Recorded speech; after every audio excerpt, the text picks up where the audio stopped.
We're talking some Costco today, and I'm sure the data around Costco has been incredible, as they've almost been the mascot for outperformance and stockpiling throughout this COVID crisis.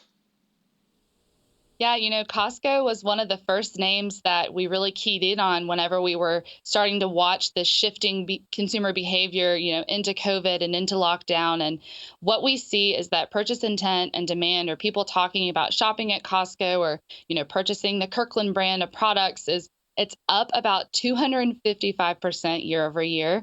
Now, obviously, there's an element of virality here. In COVID, the cool thing to talk about became, going to Costco and stocking up on supplies and things of that nature. And I think that Costco's already reported a little bit of this with their March sales numbers, but you can see on this chart here just the scale of how much people are talking about shopping with Costco. So I think that, it's important to take this with a little bit of a grain of salt, in the fact that this is such a, the cool thing to do now is go to Costco. But I think it's very positive that consumers are engaging and they're talking about shopping here. And at least from the perspective of going to get essential items and going to get groceries, and even ordering things online from Costco is on the upswing. Megan, I think your data is critical here, and here's why. A lot of the discussions about companies that have had an influx of customers is how can they hold on to these customers, right? What can they do to keep the numbers up at that level, or as little slippage as possible? Well, you've got data here about new memberships. Once you join Costco, you're clearly going to use it because you already paid for the membership to get in there, or you wouldn't have paid the membership. So you've got data that's saying their explosion in memberships should tell that those numbers, though probably elevated, will stay elevated over a long time. Am I right there?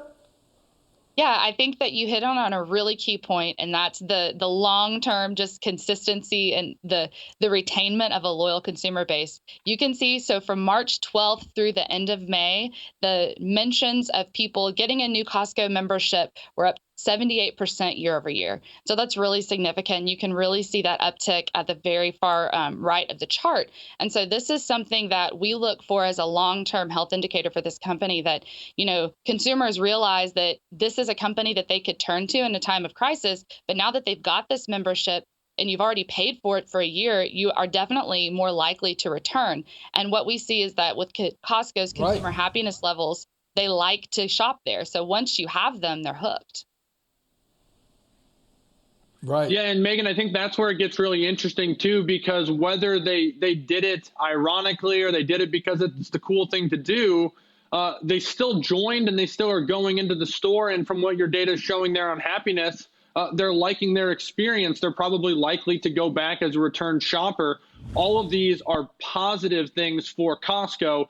The market sniffed this out as well, though. This is one of the most resilient names throughout this crisis. It almost doesn't even seem like it's sold off when you look at the chart, but it is a little bit off of its highs, as it's largely kind of gone sideways through all of this. Yeah, that's something that the expectations are really high going into this earnings.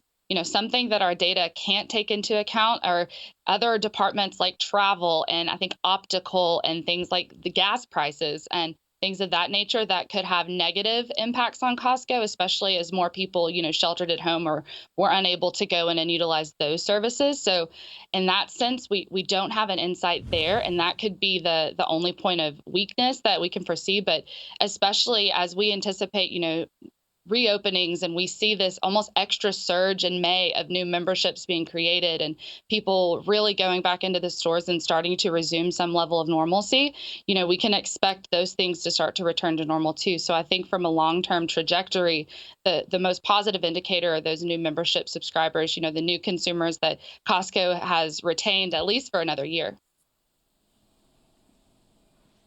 Kevin, when I think about Costco, I look at it over the last 5 years. It's been an incredible winner, as had Salesforce, the one that we looked at in the A part of the show.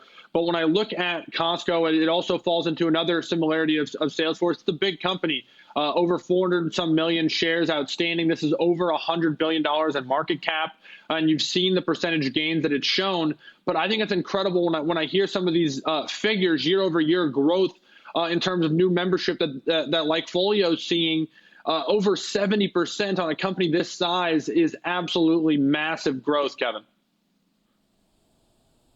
Yeah, they are doing everything right, and they benefited from, and based on the new memberships will continue to benefit from, the stock up mentality of the U.S. consumer. So, and the U.S. consumer, they've never failed to show up. Even in the coronavirus, even in all this, depending on, you can make a case they've gone here versus there, but the U.S. consumer, no matter what, especially with money in their pocket that the government has provided, has never failed to show up. But Megan made a good point. One thing that could be a draw on Costco's earnings is gasoline sales, right? That's a big part of their earnings. And as you know, the new joke now that you see on social media is how many weeks to a fill up, right? And people are it's taking weeks, not days, to fill up your tank. So that's at least one problem that they could be experiencing as the rest of the store flourishes, guys. Yeah, and Megan, I have a question too that hopefully you have an answer to, or at least a speculation on. Are you seeing any trend shifts, or I guess a desire to continue maybe some habits that have been formed over kind of the stay-at-home quarantine life? More and more people are at home cooking, and whether it was from necessity or boredom or whatever it may be, there's been obviously less access to restaurants. Do you see it as a pent-up demand for restaurants once they're reopened in different parts? And in the parts that have reopened, are people acting on that pent-up demand, or is there still a continued, stay at home and cooking at home kind of mentality that may continue, which would certainly benefit a store like Costco? I think that in a way you can have both. We're registering pent-up demand for restaurants. That is something we're listening to. And we definitely see that growing at a clip. You see people who are so excited to finally be able to go back in and order food from a restaurant. But it doesn't seem like there's a shift to now you're only going to eat at restaurants, right? You're still going to be, preparing food at home. One of the big things that we see people really liking and utilizing are these delivery services. People realizing, oh, I never realized how convenient it was to be able to order these items and have it delivered to my house, especially from a grocery perspective. So we are seeing growth in Costco's, digital grocery delivery program and order. So that's a good sign for sure. And I think that that's something, that e-commerce element of Costco is something that should continue to grow. But, there definitely is a pent-up demand for restaurants. So I think that you will see, especially in the short term at first, a surge for people excited to be able to go and sit back down. But long term, I think that Costco is still positioned well, at least according to our demand data, that consumers are still, they're buying memberships and they're still shopping with Costco. And now they're increasingly doing it on a digital platform. So that's the trajectory that Costco wants to go. Megan, it sounds like you guys are fans of Costco long-term from what you just said and your data. Obviously, we've gotten some of the sales numbers already as they report them throughout the quarter. Do you guys at LikeFolio have a feeling around this quarter's earnings versus, basically the stock's performance? Is it enough to continue higher? As we've seen so many of these names that have outperformed, even with strong numbers, continue to kind of disappoint on the earnings reaction. Yeah, that's a really good question. With Costco, the demand growth that we're watching is just so undeniable. It's hard for us to have a bearish attitude toward Costco.